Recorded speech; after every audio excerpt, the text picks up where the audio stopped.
Crianças no necrotério. Desde que eu era adolescente, o tema da morte chamou minha atenção. Eu me perguntava se sentia algo depois de morrer, no caso de que existisse, o que exatamente era que se sentia.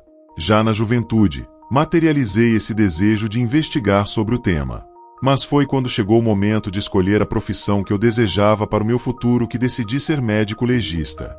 Meus pais ficaram indignados, porque em minha família ninguém jamais tinha se dedicado a isso.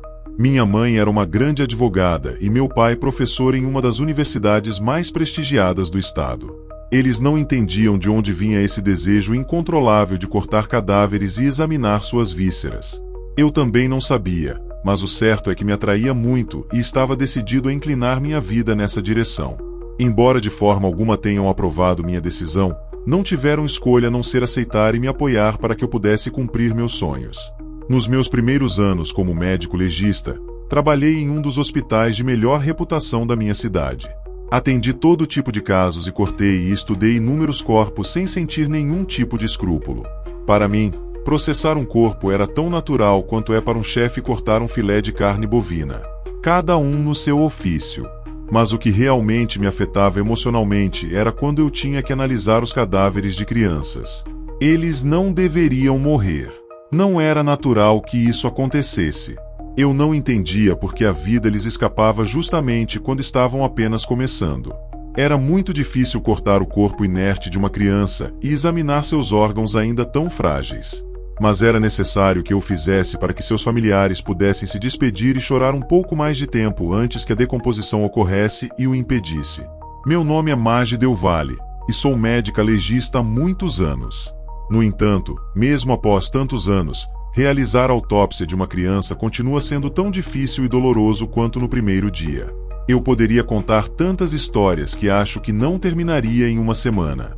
Mas vou me concentrar em uma que me afetou profundamente, não apenas por se tratar de crianças, mas por um detalhe paranormal que a tornou diferente. Naquela noite, meu assistente Juan e eu estávamos de plantão na sala de autópsia do hospital. Estávamos terminando de realizar a necropsia de um senhor de 50 anos que havia falecido em decorrência de uma doença cardiovascular. Foi quando o encarregado das maçãs empurrou a porta e entrou com o corpo sobre a maca, coberto por um lençol branco. Ele trouxe o corpo de um menino de aproximadamente 9 anos que, segundo nos disseram, havia morrido por asfixia acidental. O garoto e alguns amigos estavam brincando de esconde-esconde e, por erro, o menino se escondeu dentro de um container hermético, que estava abandonado em um depósito de metais perto da comunidade onde viviam com seus pais e irmãos. A porta do container se fechou e o garoto que estava escondido lá ficou preso, morrendo pouco depois, quando o oxigênio acabou. Essa era a causa provável da morte, e a nós cabia verificar se era realmente essa causa. O encarregado também nos disse que aquele não era o único que havia morrido de forma trágica naquela tarde.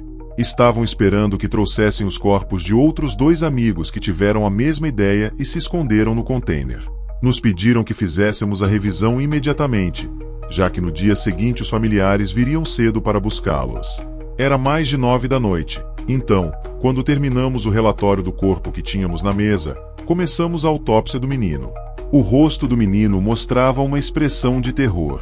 Naquele momento, pensei que fosse devido ao medo que ele deve ter sentido ao perceber que ficou preso dentro daquele container. Não quis tocá-lo, pois para mim era muito difícil ter que examinar o corpo de um anjinho como aquele. Pedi ao meu assistente que fizesse apenas o relatório visual enquanto eu terminava de costurar o corpo do senhor que estava sobre a mesa de trabalho. Terminamos o relatório do outro corpo quando trouxeram os outros 2 pequenos corpos das crianças que estávamos esperando. Dessa vez, era uma menina de cerca de 7 anos e outro menino um pouco mais velho. Assim como o primeiro, nos pediram que os examinássemos imediatamente, porque suas famílias também viriam cedo para recolher os corpos. Como já mencionei, para mim era muito difícil revisar o corpo de uma criança, então seguimos a mesma rotina. No entanto, minha decisão foi questionada pelo chefe de plantão, que, muito irritado, nos ordenou que cortássemos o corpo e fizéssemos um estudo minucioso. Segundo ele, a polícia estava muito interessada porque havia suspeitas de assassinato, e eles solicitaram que o relatório fosse entregue sem falta e o mais cedo possível. Então, não havia mais o que fazer. Pedi ao meu assistente que, após preparar todos os instrumentos de trabalho para mim, fosse até a recepção e pegasse os dados das crianças para que eu pudesse revê-los. Algo sobre elas me fazia suspeitar que eram parentes. Como sempre faço, pedi permissão ao falecido para cortar seu corpo e, em seguida, comecei o procedimento. Sei que para alguns isso de pedir permissão a um morto para realizar a autópsia pode parecer absurdo e até macabro, mas tenho o hábito de fazer isso. Talvez seja para me sentir mais confiante no meu trabalho, porque quando alguém morre, o corpo e a alma se separam, e eles já não sentem mais nada. Mas, mesmo sabendo disso, eu sempre peço permissão, pois sinto que os corpos ainda nos pertencem, e seria desrespeitoso tocá-los sem o seu consentimento. Então, comecei o meu trabalho. A primeira coisa a fazer era despir o corpo. Essa parte do processo foi bastante difícil devido à rigidez do corpo, que havia passado muito tempo sem vida dentro daquele container. Por isso, o cadáver estava bastante enrijecido. Geralmente, quando um corpo chega nesse estado, eu converso com ele, e sempre obtive bons resultados. Vamos, pequenino, já passou tudo. Agora você está em boas mãos, e eu prometo que não vai doer.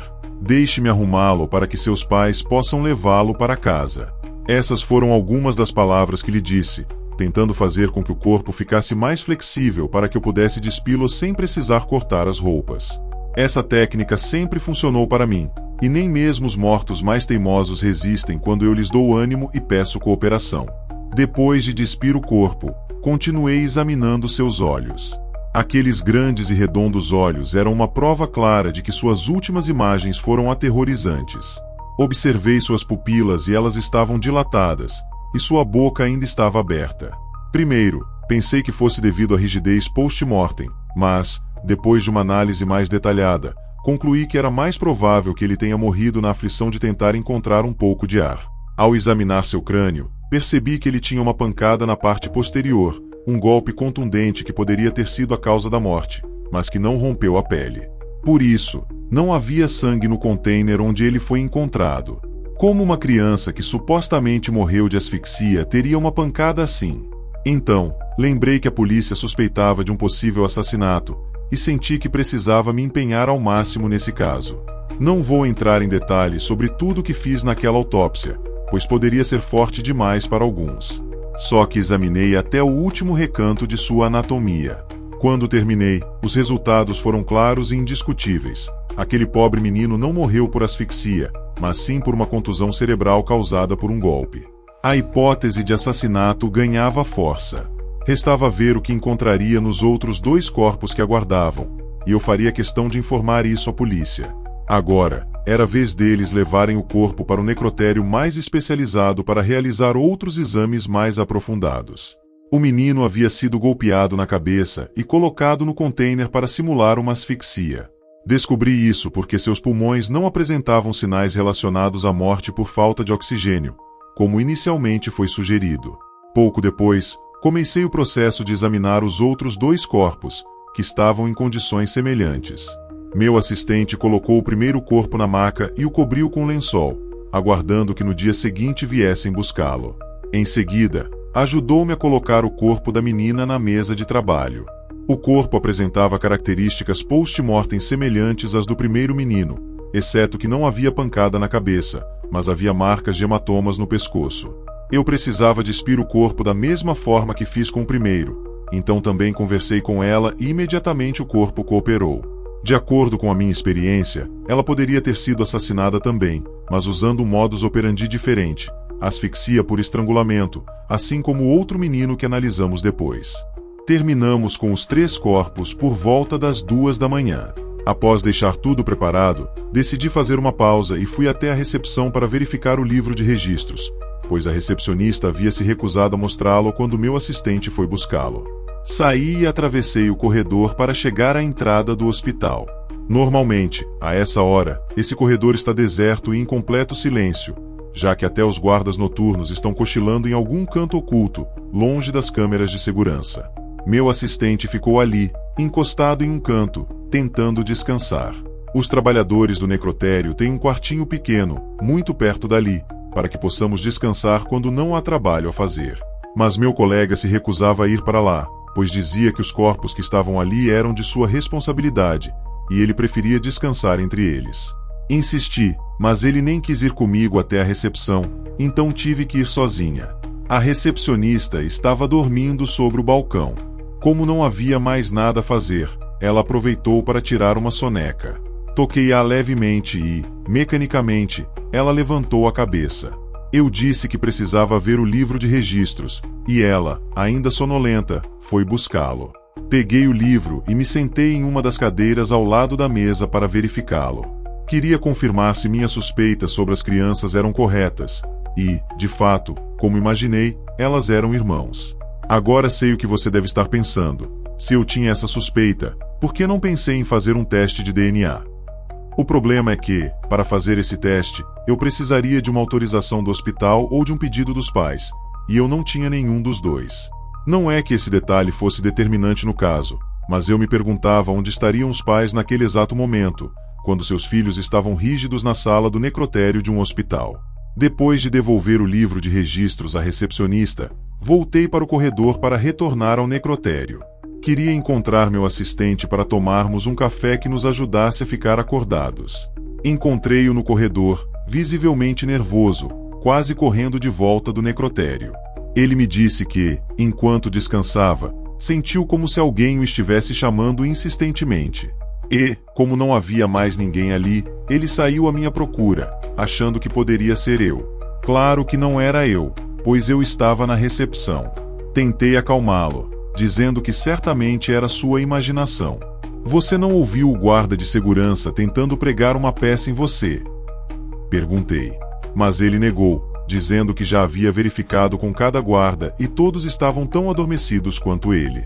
Convidei-o para tomar um café e tentar se recompor, pois eu achava que ele estava apenas sonolento e que havia imaginado tudo. Coloquei a mão sobre o ombro dele, que estava gelado, e notei que ele estava pálido, como se fosse desmaiar a qualquer momento. Mas ele continuava insistindo que não havia adormecido, e por isso estava completamente certo de que o que ouviu era tão real quanto a vida e a morte. Não quis mais discutir, pois percebi que ele ficava muito agitado quando eu tentava convencê-lo de que aquilo não era real. Só acrescentei que os mortos não se levantam, e ele deveria estar certo disso. Ele não disse mais nada o resto do caminho, e praticamente não falou mais nenhuma palavra. Passamos um tempo na cafeteria, tomamos café, fizemos um lanche e conversamos sobre qualquer coisa. Depois, voltamos ao necrotério para verificar e mostrar ao meu colega que lá dentro não havia nada além dos corpos inertes dos 3 meninos. E, de fato, não havia mais nada ali. Como fazia em todos os plantões, convidei Juan para me acompanhar até o quartinho para descansar. E, pela primeira vez desde que ele havia se tornado meu assistente, ele aceitou. Estava visivelmente assustado, como eu nunca o havia visto antes. Quando chegamos ao quartinho, arrumei a cama e me deitei, enquanto Juan se acomodava no sofá. Não precisei me esforçar muito para que o sono me dominasse, e acabei adormecendo rapidamente. Era madrugada e eu estava bastante cansada. Não posso dizer com certeza a que horas ouvi aquele som. Era a voz de uma menina, vindo do corredor. Ela estava contando, como se estivesse brincando de esconde-esconde, e isso me fez lembrar dos 3 meninos mortos que estavam no necrotério. Levantei-me como um pulo, com o coração acelerado. Fiquei paralisada de susto. Quis acordar meu assistente, que havia ficado do outro lado, no sofá, mas me dei conta de que ele não estava mais lá. Que estranho, onde ele teria ido? Pensei. Será que ele também ouviu a voz da menina? Com certeza sim, e saiu para ver quem era, reflete, e sabia que estava certa. Juan devia estar tentando descobrir de quem era aquela voz. Saí do quartinho e encontrei Magali, uma enfermeira que também estava de plantão.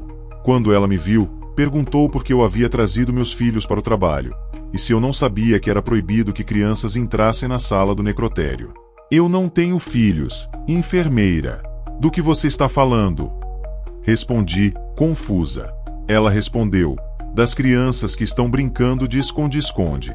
Quando passei pelo corredor, ouvi algazarra. Entrei lá na sala do necrotério, vi 3 crianças brincando de esconde-esconde. Eu não sabia o que dizer.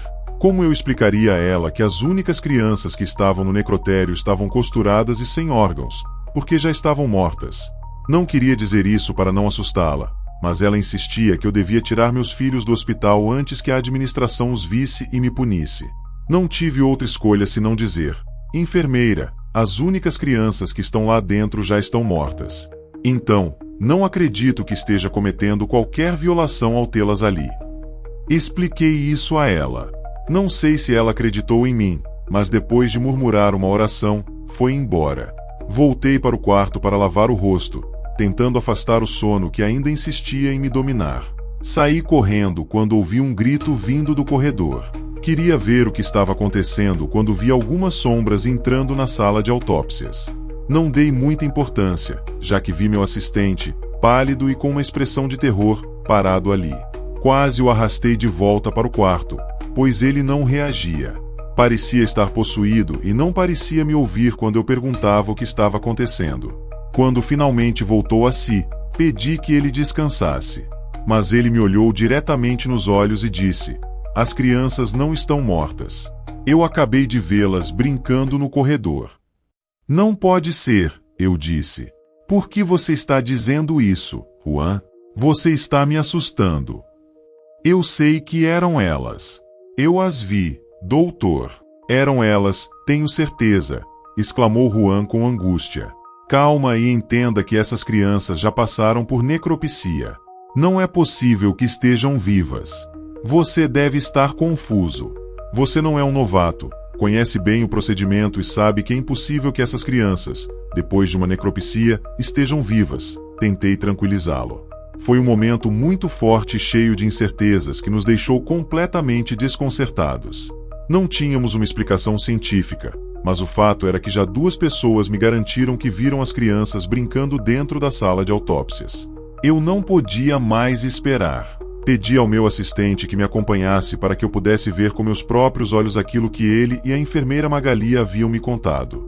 Eu não conseguia acreditar que elas estivessem vivas, mas me perguntava o que eles teriam visto naquele lugar. No começo, Juan se recusou a voltar ao necrotério, mas, depois de muita insistência, convence-o a me acompanhar até a entrada da sala de autópsias. Não precisava entrar, só ficar na porta comigo. Caminhamos de volta ao necrotério. Juan estava ao meu lado, embora fosse claro que ele estava indo contra sua vontade. Eu também não estava completamente convencida de que aquilo fosse sensato, mas queria ver o que os outros estavam vendo. Estávamos conversando quando, ao nos posicionarmos diante da porta da sala de autópsias, ouvimos barulhos vindos de dentro. Eram sons altos, como se alguém estivesse remexendo nas coisas, procurando por algo. Todos os instrumentos que usávamos para trabalhar estavam caindo no chão. Logo depois, ouvimos risadas inocentes de crianças.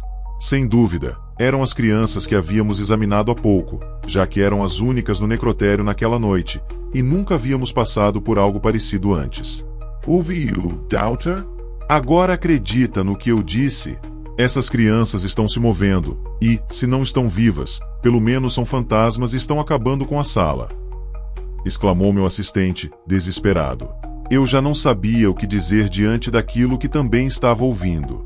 A algazarra dentro do necrotério ficava cada vez mais evidente. Eu não queria acreditar na hipótese de que aqueles ruídos eram causados pelas crianças às quais tínhamos feito autópsia apenas algumas horas antes, mas eu podia ouvir suas travessuras desde o corredor. Eu não sabia o que fazer diante de uma situação tão extraordinária. O mais lógico seria entrar e verificar, mas estava com tanto medo que não me atrevia a mexer um músculo. Quanto a Juan, ele estava pálido como cera, com as mãos tremendo tanto que parecia estar sofrendo de mal de Parkinson. Os barulhos e as risadas continuaram até às 4 da manhã. Poderíamos ter entrado para tirar as dúvidas, mas eu não quis fazer isso porque o olhar de meu assistente dizia para não fazer. E, para ser sincera, eu também estava bastante assustada com aqueles ruídos infantis. Quando finalmente amanheceu, entramos para ver se, de fato, eram as crianças as responsáveis por tudo aquilo.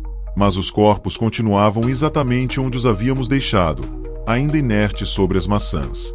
O que nos surpreendeu foi que os lençóis já não estavam mais sobre os corpos. Então, a pergunta era, quem os teria retirado? Mas o que mais nos chocou foi ver que todas as coisas estavam espalhadas pelo chão. Não havia nenhuma explicação possível para isso. Foi a pior noite que passei no necrotério em muitos anos, e meu assistente nunca mais foi o mesmo depois disso. Alguns dias depois, ele me contou que, pouco antes de me encontrar no corredor, viu as crianças correndo atrás dele, e foi isso que o fez soltar aquele grito. Agora eu acredito nele, porque eu também as ouvi naquela noite, brincando no necrotério, em sua última brincadeira de esconde-esconde, os três juntos. São tantas coisas que tivemos que vivenciar, mas essa foi a pior em todos os anos que exerço a função de médica legista a serviço da morte. Desde que eu era muito jovem, minha mãe ficava surpresa com a maneira natural com que eu aceitava a morte. Em geral, as crianças são extremamente sensíveis quando precisam enfrentar um acontecimento como esse. A morte de um familiar próximo ou de um animal de estimação muito querido pode ser um evento traumático na mente de uma criança e até levar a distúrbios psiquiátricos. Mas eu dizia que a morte era apenas uma parte da vida, e ainda penso da mesma forma.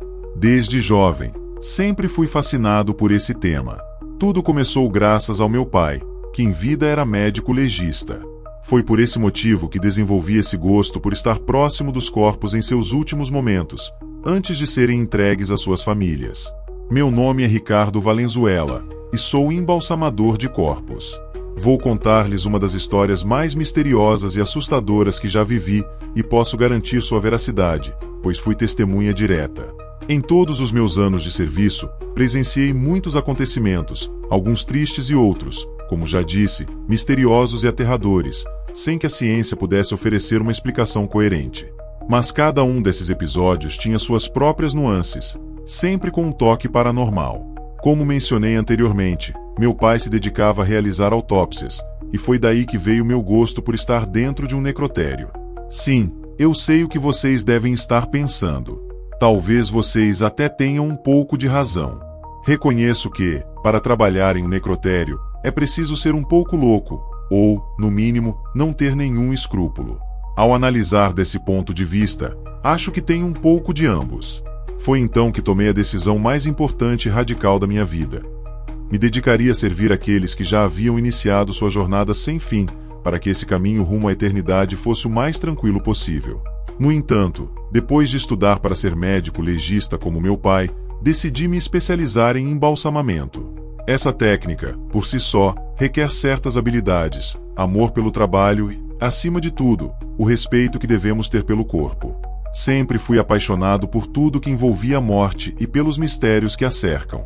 Sentia que tudo relacionado a ela era extremamente interessante. Foi assim que nasceram em mim esses desejos desenfreados de estar ao lado dos falecidos em seus últimos momentos, justo quando estão se despedindo do mundo dos mortais. Lembro-me bem de como foram meus primeiros anos depois que consegui um emprego como embalsamador. Comecei a trabalhar na funerária estatal da pequena cidade onde vivia na época. Essa foi a primeira oportunidade da minha vida de me dedicar ao embalsamamento. Então, mesmo que o salário não fosse nada atraente, eu me sentia extremamente satisfeito com o trabalho que desempenhava.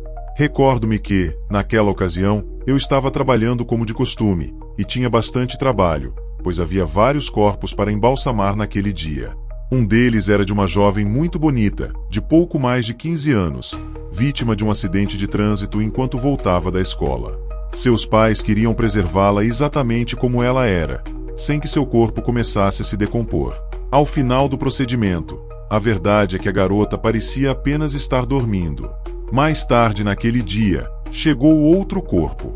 Quando voltei de entregar o corpo da garota aos pais, encontrei-me com Roberto, meu colega de turno, que estava saindo da sala de trabalho. Ele empurrava uma maca e, ao passar por mim, disse que voltaria logo, mas que havia me deixado um presentinho sobre a mesa. Não dei muita importância ao comentário, porque para mim todos os corpos tinham o mesmo valor. No entanto, ao entrar, percebi que este caso seria especial. Não podia acreditar. Quando entrei, meu coração deu um salto ao ver o cadáver sobre a mesa. Era o corpo de uma menina de cerca de 4 anos, mais ou menos. Ela parecia uma menina normal, sem nada de extraordinário. Era muito bonita e, à primeira vista, era óbvio que era muito amada, pois estava bem alimentada e sua pele parecia muito bem cuidada. O único detalhe estranho era que, mesmo depois de mais de 1 hora de falecimento, suas bochechas ainda mantinham um tom rosado. Para começar o procedimento, a primeira coisa a fazer era limpar bem o corpo, que ainda tinha resquícios da autópsia que havia sido realizada. Limpei-a com um pano embebido em um líquido de limpeza. Naquele momento, senti uma profunda tristeza. Observei o cadáver por alguns segundos e pensei na dor imensa que os pais daquela menina deviam estar sentindo. Foi então que algo muito estranho aconteceu. As luzes começaram a piscar até se apagarem completamente. Confesso que nunca fui um homem que sente medo, mas, naquela ocasião, fui tomado pelo pânico. A princípio, quis acreditar que era apenas um corte de energia sem importância, mas ao olhar pela fresta da porta, percebi que o corredor estava completamente iluminado. Qualquer que fosse o problema elétrico, ele afetava apenas a sala de embalsamamento. Comecei a caminhar em direção à porta de saída com a intenção de verificar se o corte de energia era realmente apenas ali. De fato, toda a funerária estava iluminada. Então, tive a ideia de que talvez fosse algum problema nos fusíveis. Estava me preparando para checá-los quando ouvi um som vindo da mesa onde havia deixado o corpo da menina. Era um som que eu conhecia muito bem, e ele me fez estremecer completamente, o som de um choro. Eu sei que todos os choros são tristes, mas esse era um choro de dor e desespero. Obviamente, os pelos do meu corpo se arrepiaram, pois era tão real que não havia hipótese de que fosse fruto da minha imaginação ou do medo. Comecei a me perguntar por que apenas a sala onde eu estava havia perdido a energia. Então, de repente, uma ideia surgiu em minha mente. Roberto, meu colega de trabalho, poderia estar pregando uma peça em mim. Senti um alívio imediato, pensando que aquilo poderia ter uma explicação lógica. Talvez o choro fosse apenas uma gravação reproduzida por um celular ou algum aparelho, e ele havia cortado a eletricidade só para me assustar. Roberto, pare com isso!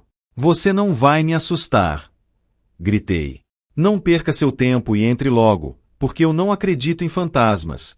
Continuei, mas ninguém respondeu. Naquele momento, voltei calmamente para a mesa, convencido de que tudo não passava de uma brincadeira. Acendi a lanterna do meu celular, pois já tinha perdido muito tempo e queria provar a Roberto que não precisava de luz para cumprir minha tarefa. No entanto, naquele instante, senti claramente alguém me tocar no ombro com um forte aperto. Quando me virei, não havia ninguém ali. «Droga!» exclamei, incapaz de evitar que meus músculos se contraíssem de susto. Voltei meu olhar para o corpo sobre a mesa, tentando continuar o trabalho, mas não consegui. Atônito, vi que o cadáver da menina estava com os olhos abertos, e lágrimas escorriam de seus olhos. Soltei o telefone de susto e corri em direção à porta. Depois continuei correndo pelo corredor, em direção ao salão onde os corpos são velados antes de serem levados ao cemitério. Precisava encontrar Roberto a qualquer custo para perguntar de onde diabos ele havia trazido aquele corpo. Encontrei Roberto saindo da cafeteria, vindo em minha direção com uma xícara de café nas mãos. Quando ele me viu naquele estado, correu em minha direção e me gritou para parar. Assim o fiz, embora meus pés quisessem continuar correndo para longe dali. «Droga! Roberto!» De onde você tirou aquele corpo? Gritei, ainda tentando recuperar o fôlego. Meu colega me olhou com uma expressão de quem não entendia nada e perguntou incrédulo. De qual corpo você está falando, meu amigo? Do que você está falando? Do corpo da menina que você me deixou há pouco para que eu embalsamasse. Não se faça de tonto, respondi. Mas Roberto continuava sem entender e me disse que ele estava na cafeteria há muito tempo e que o último corpo que havia trazido ao salão era o da garota de 15 anos. Depois que eu entreguei o corpo dela aos pais, ele tinha ido para a cafeteria e lá ficou até aquele momento, quando estava saindo para me trazer um café, achando que eu estivesse com sono. Contei a ele tudo o que tinha acontecido desde o momento em que me cruzei com ele, quando ele estava saindo com a maca, até o momento em que vi os olhos da menina lacrimejarem. Mas Roberto insistiu que, depois de terminar o embalsamamento da garota de 15 anos, ele nunca mais voltou ao salão, pois ficou conversando com outro funcionário da funerária na cafeteria. Eu não entendia nada, e ele também não. Ele disse que iria comigo até o salão para verificar o que eu havia contado, e me convidou a acompanhá-lo. Eu estava relutante em voltar, mas depois de um tempo, quando me acalmei um pouco, decidi ir com ele. Queria esclarecer aquele mar de dúvidas que me afligia e afastar a agonia que me fazia hesitar. Caminhamos pelo corredor em direção ao salão onde supostamente estava o corpo. Roberto parecia bastante tranquilo, logicamente, já que não foi ele quem vivenciou o que aconteceu. «Finalmente, chegamos e entramos», Quando nos posicionamos diante da porta, para nossa surpresa, as luzes estavam acesas. Bem, isso poderia ter uma explicação lógica. Talvez o problema que causou o apagão tivesse sido resolvido. Não sei como, mas poderia ter sido isso. O que definitivamente não tinha explicação lógica era o que vimos ao entrar. A mesa estava completamente vazia. Eu não podia acreditar. O que diabos estava acontecendo? Alguém teria roubado o corpo sem vida, e com que objetivo? Disse a Roberto que precisávamos relatar o desaparecimento do corpo, mas ele se recusou. Afirmou que nunca trouxe o corpo de nenhuma menina naquela noite e que, portanto, aquilo não era real. Fiquei muito irritado com ele. Disse que eu não estava louco e que não permitiria que ele me tratasse assim. Mas ele continuava insistindo que eu provavelmente havia adormecido e tudo não passava de um sonho ruim. Eu estava certo de que o que vivia era tão real quanto a vida e a morte. Por isso, furioso, saí do corredor e fui até a recepção, onde a funcionária estava com o livro de registros. Pedi que me deixasse vê-lo, peguei o livro e comecei a folheá-lo. Estava procurando alguma prova de que a menina era real. Quando encontrei a última página, vi que a lista de registros terminava com o nome da garota de 15 anos que eu havia embalsamado. Incrédulo, olhei para Marlene, a moça encarregada do registro, e perguntei por que ela não havia registrado o cadáver da menina no livro. Cheguei a ameaçá-la dizendo que me queixaria à administração. De que cadáver você está falando, Ricardo? Exclamou ela, entre incrédula e irritada com a minha acusação. A verdade é que eu estava a ponto de ter um colapso de tão alterado que estava. Não entendia mais nada. Mas, ao menos, se tudo tivesse sido um sonho, eu não teria problemas com a justiça pelo misterioso desaparecimento daquele cadáver. Felizmente, depois daquele incidente misterioso, não recebemos mais corpos para processar. Como não havia mais nada a fazer, fomos para o quarto de descanso reservado aos funcionários. Roberto adormeceu quase que imediatamente, mas, por mais que eu tentasse, não conseguia dormir. Aquele mistério não me deixava sossegado. Eu não estava louco, como todos pensavam. Não tinha como provar, mas tudo que eu havia dito era verdade, e era por isso que aquele assunto continuava a girar na minha cabeça. Passaram-se mais de 2 horas quando, finalmente, fechei os olhos, tentando me obrigar a descansar, mas logo comecei a sentir um frio terrível, do tipo que causa dor em todas as articulações. Pensei que o aquecedor pudesse ter quebrado. Sentei-me na cama, com a intenção de pegar um cobertor no armário para me aquecer um pouco. Droga! Exclamei, sem poder evitar, quando vi a silhueta da menina parada na frente do armário. As luzes estavam apagadas, mas eu tinha certeza de que era ela, e que, por algum motivo, estava ali. Fechei os olhos com força e esfreguei-os desesperadamente com as mãos. Quando os abri novamente, não havia nada além de escuridão. Me perguntei por que aquele fantasma estava me atormentando. Será que ela queria algo de mim? Se fosse o caso, com certeza, ela me revelaria em breve. Pensei em acordar Roberto e contar a ele que a menina tinha estado ali no quarto, mas desisti. Ele provavelmente me chamaria de louco ou diria que eu estava sonhando. Então, deixei-o dormir e voltei a me deitar, pois confesso que estava com tanto medo que não me atrevi a levantar e pegar o cobertor. Finalmente, a manhã chegou e, felizmente, não tivemos nenhum outro corpo para processar durante a noite. Quando o turno de reposição chegou, entregamos a sala como fazíamos sempre, e depois meu colega e eu fomos ao estacionamento para pegar nossos carros e ir para casa. O vigilante do estacionamento me entregou a chave do carro, com um sorriso, e, depois de me desejar bom dia, se afastou. Naquela manhã, eu estava particularmente cansado. Tudo o que eu queria era chegar ao meu apartamento e dormir o dia inteiro. Mas, por mais que eu tentasse, não conseguia parar de pensar naquele caso tão misterioso e aterrador. Lembro-me claramente de começar a sentir aquela sensação estranha que eu já conhecia, como se alguém estivesse me observando. Não sei se vocês já sentiram algo assim, mas era como se houvesse uma presença que me forçava a acreditar que havia alguém no banco traseiro do meu carro, me olhando fixamente. Eu não me atrevia a virar e olhar, muito menos a verificar pelo retrovisor, mas tinha a forte impressão de que o espírito daquela menina estava sentado no banco de trás do meu carro, embora eu não soubesse com que objetivo. Decidi fingir que não percebia sua presença. Atravessando toda a cidade com aquela sensação incômoda em minha nuca, sentia um calafrio percorrer minhas costas cada vez que uma brisa fria me atingia. Agora, sei que o mais inteligente teria sido encará-la e perguntar o que ela queria de mim, porque era óbvio que ela me seguia por algum motivo. Mas, por mais que tentasse, não conseguia fazer isso. O medo era tão grande que o simples fato de imaginar que eu estava sendo assombrado por um ser do além me congelava. Finalmente, cheguei ao meu prédio, estacionei o carro no estacionamento compartilhado e subi no elevador. Quando cheguei à porta do meu apartamento, entrei, aliviado por estar em casa. Tenho o hábito de separar as coisas que levo para o trabalho daquelas que uso no meu dia a dia em casa. É preciso ter em mente que trabalho com corpos de todos os tipos, e algumas doenças são extremamente contagiosas. Por isso, assim que entro em casa, a primeira coisa que faço é deixar meus pertences no lugar que tenho reservado para isso.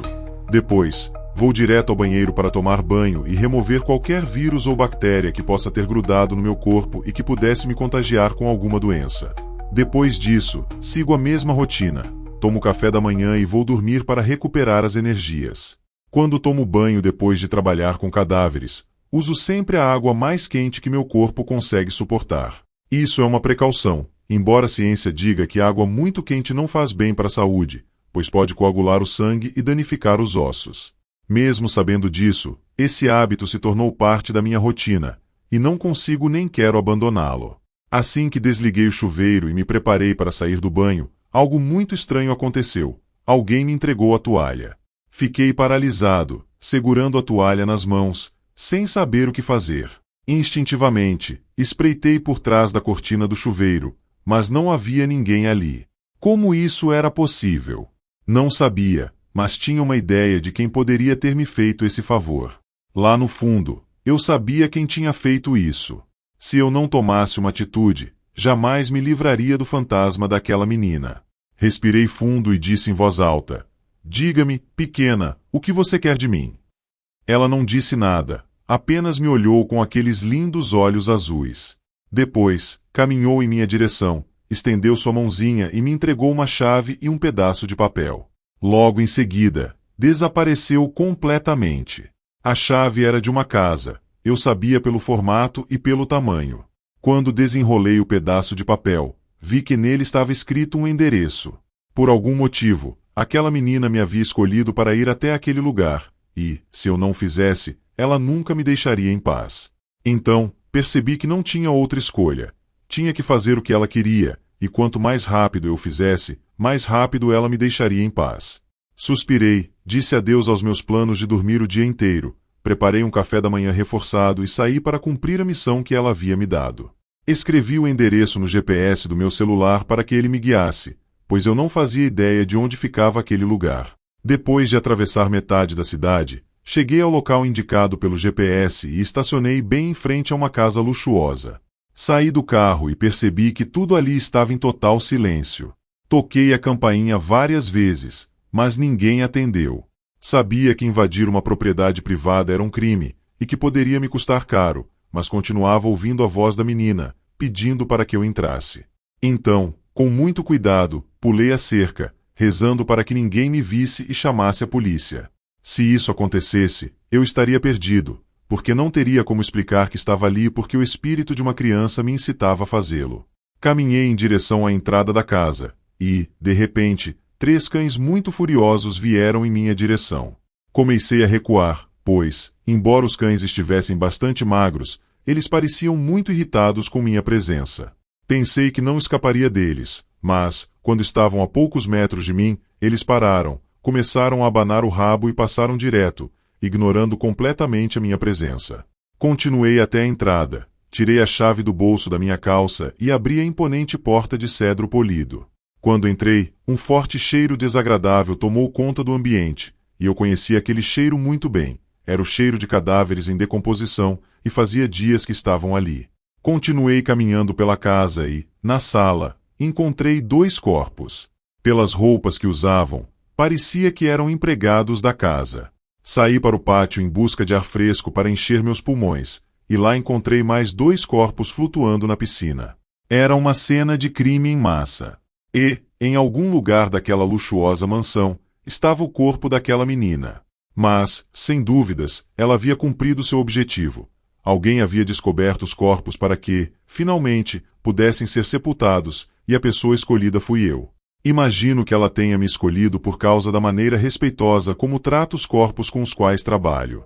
Não havia mais nada a fazer ali. Saí da mesma maneira que entrei, tentando passar despercebido para não ter problemas por invadir uma propriedade privada. Assim que saí, liguei anonimamente para a polícia e disse que havia um cheiro muito forte saindo daquela casa. Em poucos minutos, toda a rua estava cheia de oficiais de todos os tipos e patentes. O fantasma da menina nunca mais voltou para me atormentar depois daquele dia, mas eu lembro daquele episódio como um dos mais impactantes de toda a minha carreira. Embora eu confesse que não foi o único cadáver que me trouxe experiências estranhas, esse episódio certamente marcou a minha vida de uma forma que nunca esquecerei. O que me resta de tudo isso é que aprendi que, muitas vezes, os mortos são mais confiáveis do que os vivos. Por que você fez isso com o corpo da senhora Ibanez? Não tem respeito pelos mortos. Gritei, consternado, ao abrir a porta. Nossa funerária tinha uma reputação de prestígio, e nossos serviços de cremação eram conhecidos por serem dos mais profissionais. Mas agora toda essa boa reputação estava manchada. O corpo da senhora Maria Ibanez estava em frente à câmera do laptop de Clara, enquanto ela manipulava o corpo com a mesma indiferença de quem brinca com uma boneca. Nunca, em toda a minha vida, me senti tão arrependido das minhas próprias ideias. Sem imaginar, fui a peça que iniciou o negócio, com uma boa intenção, ignorando que isso se transformaria em uma corrente de segredos e faltas de respeito imperdoáveis. Tudo começou com a chegada da pandemia de 2020.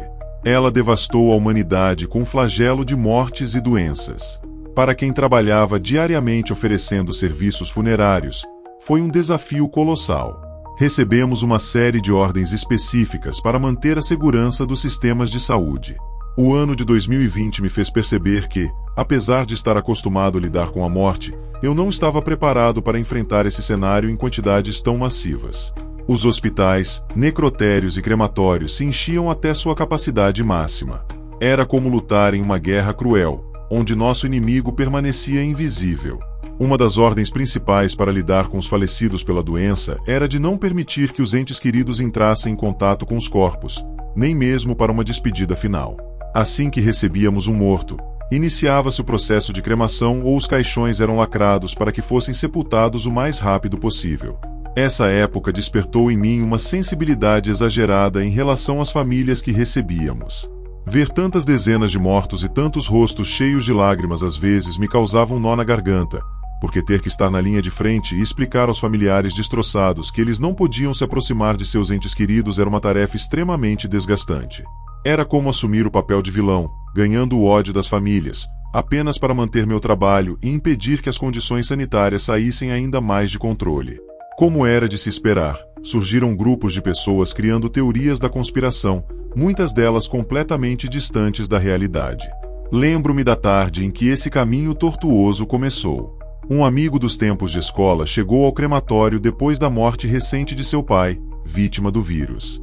Com uma expressão inquieta, ele me confidenciou, em segredo, que ouviu rumores de que, devido à alta quantidade de mortes, os crematórios estavam misturando as cinzas de diferentes cadáveres nas urnas. Eu achei aquilo absurdo e ri da situação. Quero dizer, apesar de estarmos enfrentando uma crise sanitária sem precedentes, continuávamos agindo de maneira profissional e com respeito. Por mais que eu tentasse explicar a ele o porquê de essa história ser impossível, ele continuava desconfiado e insatisfeito com as explicações. Antes de começarmos a cremação de seu pai, ele me pediu um favor: tirar algumas fotos do cadáver de seu pai antes da cremação. A princípio, me recusei de forma categórica, pois aquilo era uma violação clara das nossas normas. No entanto, meu amigo foi se quebrando emocionalmente a cada negativa minha, até que minha empatia acabou prevalecendo sobre minha profissionalidade. Sem que meus colegas notassem, fui até a área onde estava o corpo de seu pai e tirei cerca de 6 fotos de ângulos diferentes, para garantir que ele visse que tudo estava sob controle e que o corpo estava sendo tratado com o respeito que merecia. Entreguei as fotos a ele quando saí, deixando claro que o que havíamos feito não era permitido. Entre lágrimas e um agradecimento emocionado, meu amigo insistiu em me dar uma nota de 500. A princípio, me recusei a aceitar o dinheiro, pois não estava de acordo com o que eu havia feito. Mas, após muita insistência, acabei pegando o dinheiro. Sem saber, eu havia dado início a um tipo de negócio. Clara, uma colega de comportamento arrogante e excessivamente egocêntrico, viu o que eu tinha feito e logo veio me fazer perguntas. Com seu típico tom passivo-agressivo, sugeriu que tirássemos fotos dos mortos regularmente. Eu expliquei que aquilo foi um caso isolado, mas ela riu e disse que não desperdiçaria oportunidades de crescimento como aquela, mesmo que a ideia não tivesse partido dela. Na tarde seguinte, Clara começou a oferecer aos novos clientes a oportunidade de ver seus falecidos através de fotos ou vídeos, em troca de uma taxa adicional de R$ 500. Quando ouvi isso, fiquei horrorizado. Da noite para o dia, minha infeliz colega já estava aproveitando ao máximo a situação. O primeiro cliente a concordar com o acordo foi um pai de família, cuja filha de 23 anos não havia conseguido vencer a batalha contra o vírus e uma pneumonia brutal que destruiu seus pulmões. Eu sempre desconfiei de Clara, então decidi acompanhar o processo para garantir que o que ela estava fazendo estava dentro do esperado. Clara tirou as fotos e, entre risos, comentou que a jovem ainda era fotogênica, mesmo morta. Odiava a falta de respeito de Clara e seu comportamento oportunista. Eu me sentia culpado por ter dado origem àquela ideia. Antes de entregar as fotos ao pai da jovem, Clara me disse que invejava a posição econômica de nossos clientes e acrescentou que, se fossem pessoas de baixa renda, jamais pagariam por um conjunto de fotos de seus entes queridos falecidos. Naquele momento, percebi que precisava parar aquilo antes que se transformasse em algo maior. Ameacei Clara dizendo que faria uma reclamação formal contra ela. No entanto, como boa manipuladora que era, ela conseguiu virar o jogo contra mim, fazendo com que eu parecesse o responsável por toda a situação, já que fui eu quem começou o negócio ao aceitar o primeiro trato. Clara, sendo ardilosa, disse que deveríamos continuar com o trato, mas mantendo tudo em segredo, sem que nossos superiores soubessem. Ela argumentou que estávamos dando uma oportunidade às famílias de se despedirem de seus entes queridos de uma maneira que lhes trazia paz. Invadida por remorso e manipulada por suas palavras, acabei cedendo. Concordamos que o negócio de tirar fotos continuaria, mas somente se os clientes solicitassem, e isso deveria ser feito com total discrição. Nas semanas seguintes, o boato sobre o negócio das fotos começou a se espalhar. Logo, a demanda por esse serviço aumentou tanto que Clara e eu já não conseguíamos lidar com tudo sozinhos. Discretamente, abordamos alguns colegas de confiança para ver se eles gostariam de se juntar a nós e, surpreendentemente, 5 deles aceitaram imediatamente. Ao longo de um mês, estávamos tirando cerca de 80 a 120 fotos por dia de diferentes falecidos, sem que nossos superiores soubessem, ou ao menos era o que achávamos. Um dos aspectos mais injustos dessa situação era que, sempre que algum colega perguntava a Clara de onde surgiu a ideia, ela me apontava, dizendo que eu era o cérebro por trás de tudo. Percebi que minha relação com meus colegas começou a se dividir em 2 grupos, os que me adoravam por um motivo estranho e aqueles que me odiavam, sem razão aparente. Ninguém mais parecia ter uma opinião neutra sobre mim, o que eu não conseguia entender. 3 meses depois de tirar as primeiras fotos para o pai do meu amigo, cheguei ao crematório e, desde o momento em que entrei, senti um clima estranho. Não saberia descrever exatamente, mas parecia haver uma sensação de ameaça ao meu redor. Como nunca acreditei em eventos paranormais, atribuí aquele sentimento ao estresse e ao cansaço. Naquela tarde, comecei a ouvir vozes ao meu redor. Eram mais de 20 vozes, e elas soavam tão próximas que por um momento acreditei que fossem reais. No entanto, nenhum dos lamentos que ouvi parecia vir de uma fonte visível. Entrei em crise nervosa, andando de sala em sala e de caixão em caixão, sem encontrar nada que justificasse aquelas vozes. "Por que você fez isso comigo?" Ouvi uma voz gritar vinda dos banheiros. Confuso, fui até lá, mas novamente não encontrei ninguém. O lamento se tornou mais intenso, e, de repente, senti como se 2 braços invisíveis me envolvessem de maneira agressiva, como se quisessem esmagar meus ossos. Fugi dali querendo, tentando me livrar daquela sensação terrível. No dia seguinte, Clara parecia agir de maneira estranha. Quando ela me via perto de algum cadáver, imediatamente encontrava uma desculpa para me afastar, pedindo que eu cuidasse de outros trabalhos. Notei que meus colegas adotaram um comportamento suspeito também, fechando portas quando eu estava por perto ou murmurando entre si se eu passasse por eles. Mesmo com todas essas suspeitas, o que mais me perturbou foi ver Clara recebendo um homem estranho e mal vestido no crematório. Eles trocaram alguns envelopes discretamente, o que me fez pensar que Clara estava entregando fotos sob encomenda. Confrontei Clara, que me assegurou que não havia feito nada de errado, mas que apenas entregava algumas fotos a pedido. Não acreditei nela, mas não sabia o que fazer para descobrir o que estava realmente acontecendo. Voltando ao corredor que levava aos fornos do crematório, cruzei com um homem de cabelos grisalhos, usando um terno marrom e um chapéu de bombim. Ele me olhou com tanta seriedade que, por um momento, achei que nos conhecíamos, mas eu nunca o havia visto antes. Com uma voz rouca, ele me advertiu para que eu ficasse atento às ações dos meus amigos, dizendo que até os mortos sabiam faltar com respeito e que era melhor não provocá-los. Sem entender muito bem o que ele queria dizer, o homem seguiu em frente e saiu pelas portas principais. Passei o resto do dia refletindo sobre suas palavras, intrigado. Quando voltei ao banheiro do crematório, os lamentos começaram novamente, e a sensação de que havia alguém atrás de mim se intensificou.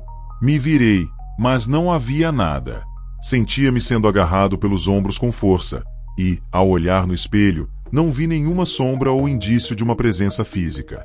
Estava aparentemente sozinho, mas a força que me segurava era real. De repente, essa força invisível me puxou pelos cabelos e jogou meu rosto contra o espelho. O impacto foi tão forte que caí no chão com a testa machucada. Felizmente, um amigo de trabalho entrou no banheiro naquele momento e me encontrou caído. Ele me levou ao hospital, onde me disseram que o ferimento na cabeça era grave e precisei de pontos e curativos. Dado o estranho e inexplicável incidente, recebi uma semana de licença médica. Ninguém acreditou na minha versão dos acontecimentos. Todos pensaram que eu estava delirando e que havia me machucado sozinho. Durante minha semana de descanso forçado, percebi que Clara passava muito tempo conectada nas redes sociais, o que não teria nada de anormal, exceto pelo fato de que isso acontecia durante o horário de trabalho. Certo dia, sentindo-me intrigado com seu comportamento, enviei-lhe uma mensagem pelo Facebook, perguntando se ela estava realmente trabalhando. Clara visualizou a mensagem, mas não respondeu nada. No domingo antes de voltar ao trabalho, tive um encontro inesperado. Ao ir para a loja, cruzei novamente com um homem de terno marrom e cabelos grisalhos. Intrigado, perguntei seu nome. Ele disse que se chamava Álvaro.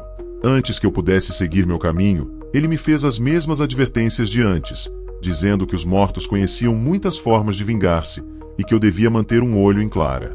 Ele acrescentou que ela logo se encontraria com o amor de sua vida e que não queria que ninguém tirasse fotos ou gravasse vídeos. Confuso, segui meu caminho sem entender muito bem suas palavras. No domingo, conheci os pais da minha namorada pela primeira vez, assim como sua avó e seus animais de estimação. Isso não teria relevância para a história, se não fosse pelo que encontrei entre seus álbuns de fotos. Enquanto minha namorada me mostrava algumas fotos de sua infância, me deparei com uma foto do homem com quem eu havia cruzado algumas vezes. Tinha certeza de que era ele. Perguntei à minha namorada quem era aquele homem, e ela me respondeu que era seu avô Álvaro, que já havia falecido há cerca de 5 anos. Fiquei em choque com essa revelação assustadora. Meus 2 encontros com aquele homem pareceram tão reais que me custava acreditar que, na verdade, eu estava trocando palavras com alguém que já estava morto. Naquela tarde, precisei voltar para casa antes do previsto, pois estava muito abalado para continuar convivendo com a família dela. No dia seguinte, minha namorada me ligou, chorando, para dizer que sua avó havia falecido repentinamente, vítima de um ataque cardíaco. Ela me disse que a família já estava no crematório onde eu trabalhava. Desliguei o telefone rapidamente e corri até o carro, acelerando o máximo que pude para chegar logo ao crematório. No caminho, as advertências do Sr. Álvaro ecoavam na minha mente, repetindo-se como uma gravação. Quando cheguei ao crematório, nem me dei ao trabalho de procurar minha namorada ou sua família. Sabia que precisava encontrar Clara o mais rápido possível e avisá-la para não tirar nenhuma foto da avó de minha namorada. Era exatamente isso que o Sr. Álvaro havia me pedido. Sem pensar 2 vezes, abri a porta da sala onde sabia que o corpo estava, e fiquei perplexo com o que vi. Clara estava manipulando o corpo da Sra. Ibanez, que estava bem diante da câmera do seu laptop, em meio a uma chamada de vídeo pelo Zoom, cheia de espectadores desconhecidos. Você é uma degenerada, Clara! Gritei, deixando-me levar pelos impulsos. Agarrei todos os dispositivos sobre a mesa e corri para o meu carro. Minha namorada me viu do lado de fora, confusa e sem entender nada. Parti em alta velocidade e me dirigi à delegacia. No entanto, antes de descer do carro para registrar uma denúncia, reuni coragem para vasculhar os arquivos de Clara e descobrir o que ela estava escondendo. O que vi ia além do grotesco.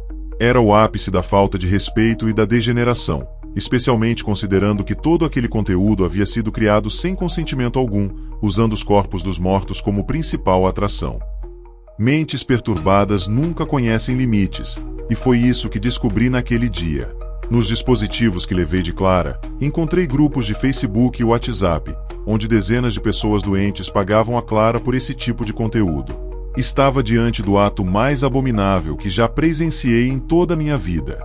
Não conseguia acreditar que um favor inocente que fizera para um amigo havia se transformado em uma rede de atos ilegais e necrófilos. Quando fui até as autoridades com provas suficientes, eles agiram imediatamente. Em menos de 1 hora, estavam no crematório para prender as pessoas envolvidas. Parecia que finalmente estávamos pondo fim àquela teia de segredos e imagens explícitas, mas isso acabou sendo o começo de uma guerra bizarra de acusações, processos e multas. Como era de se esperar, Clara não aceitou a culpa de braços cruzados. Em vez disso, aproveitou a oportunidade para me acusar de ser o mentor por trás de todo o esquema. E, como resultado das acusações, também acabei perdendo meu emprego, embora soubesse que era necessário lutar pelos direitos dos mortos. Ao final do escândalo, muitos dos meus colegas terminaram na prisão, além de terem que enfrentar uma avalanche de processos judiciais. 1 mês após a prisão deles, fui informado de que todos haviam enlouquecido na prisão. Eles começaram a ouvir vozes e alegavam sentir-se perseguidos e observados o tempo todo. Fiz o que pude para garantir que os abusos parassem, mas parecia que ainda havia contas a acertar com os mortos. 1 mês após o dia em que descobri Clara manipulando o corpo da Sra. Ibanez, soube que todos os envolvidos haviam morrido em suas celas. Suas mortes eram um mistério que as autoridades não conseguiam explicar, pois os corpos foram encontrados em posições impossíveis de se manterem após a morte. Os policiais acreditavam que alguém ou algo havia movido os corpos para colocá-los em tais posições.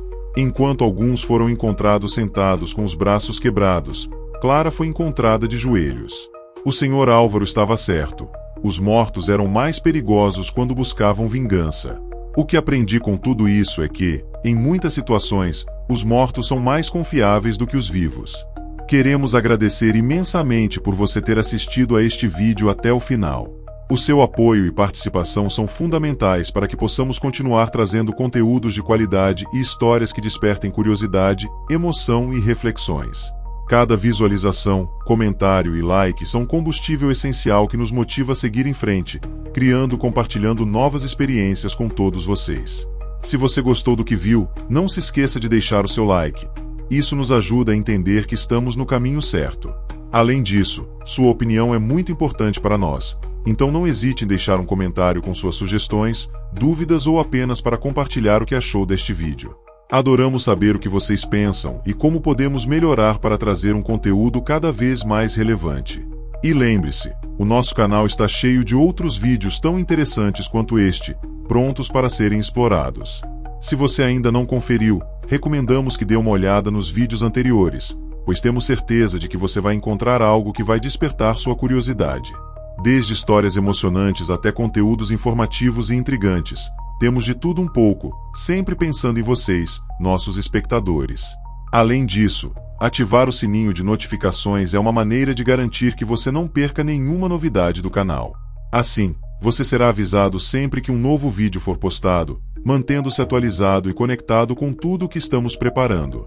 Mais uma vez, muito obrigado por seu tempo e apoio. Contamos com você para continuar assistindo, compartilhando e sendo parte dessa comunidade incrível que estamos construindo juntos. Até o próximo vídeo!